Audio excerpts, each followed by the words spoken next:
Alright, hello everyone. Today I'm going to share with you my tooth protocol. And this is the short version of this video. This is all you need to know to just right now kill a cavity or avoid a root canal. But I do have a longer version of this video with the food recommendations and supplements and stuff like that. The link is in the description and will be at the end of the video as well. So this tooth protocol here is actually a lot more hardcore than it needs to be.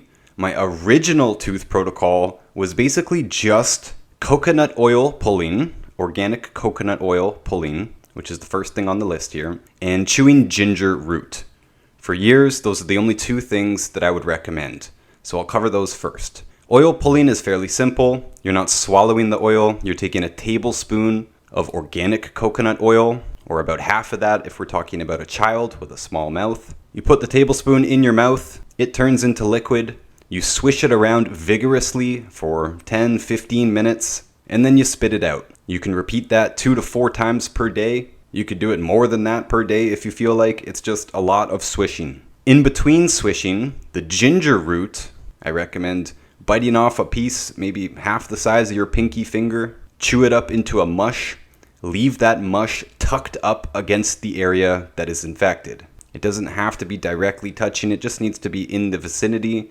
The juices will flow around and they will saturate whatever the problem is. Those juices will get everywhere. But you just leave it there in a little mush, like chewing tobacco, until it dissolves, or it loses its taste, or until you just can't stand it anymore. Spit it out and you're done. You can repeat that basically all day. There's no upper limit here because we're just trying to smother the mouth in antimicrobial, antibacterial stuff. So coconut oil and ginger, those are both antimicrobial. And honestly, even just doing one of these can work. Over the years, I've said this so many times publicly. So many people have messaged me and told me, hey, I did coconut oil pulling, it worked. Hey, I chewed the ginger, I did that. It worked on its own. There's lots of people who told me that just one of these things worked. That's why my protocol here is extra hardcore. I have not seen it fail yet. So I usually recommend doing this protocol for about 2 weeks. That tends to be as long as you need to go back to the dentist and confirm whether you still have a cavity or whether you still need the root canal. Might be a bit longer, but so far 2 weeks has been a good general rule of thumb that you're aiming for. And as I said, those two things alone will probably work, but I've got more here. Diatomaceous earth is something that I recommend in general. I think every house should have food grade diatomaceous earth in it at all times.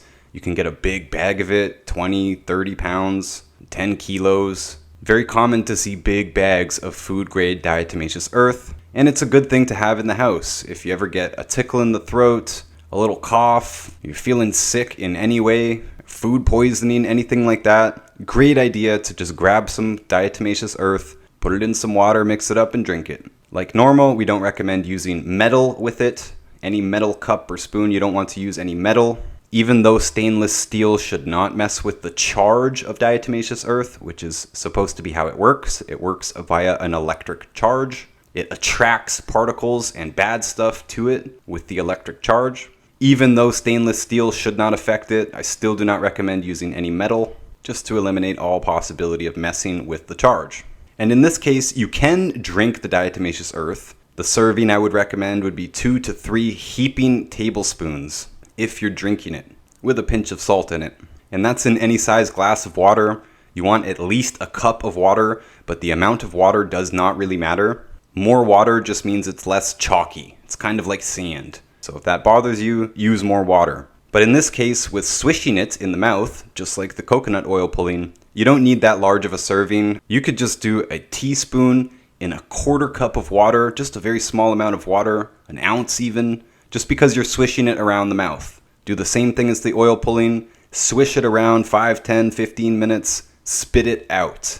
So that whatever bad stuff it attracted to it, you're spitting that out, you're not swallowing it. You can repeat that just as often as the coconut oil pulling. Again, this is very hardcore, I'm aware, this is a lot of swishing. You could spend your whole day swishing, but I know that's not practical. So you can pick and choose any of these things and do them at will. Do them as much as you want. And these 3 things so far are very cheap. Coconut oil is pretty cheap. Ginger is also very cheap. Diatomaceous earth might be the cheapest one per serving here. This is probably the cheapest thing so far. And next is another cheap thing, salt. Salty water.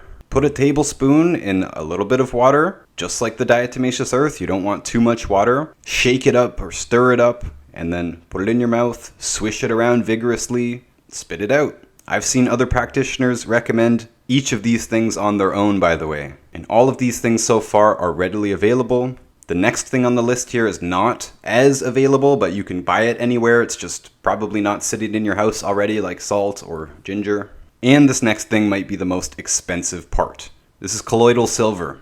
Colloidal silver was part of my original tooth protocol. It still is. It's just, I say this often enough, and I know a lot of people only pick and choose a couple of things to do, and usually they only choose the oil pulling and the ginger chewing. Which I'm not sure why, because both of those things are far less pleasant than colloidal silver. Colloidal silver has no taste.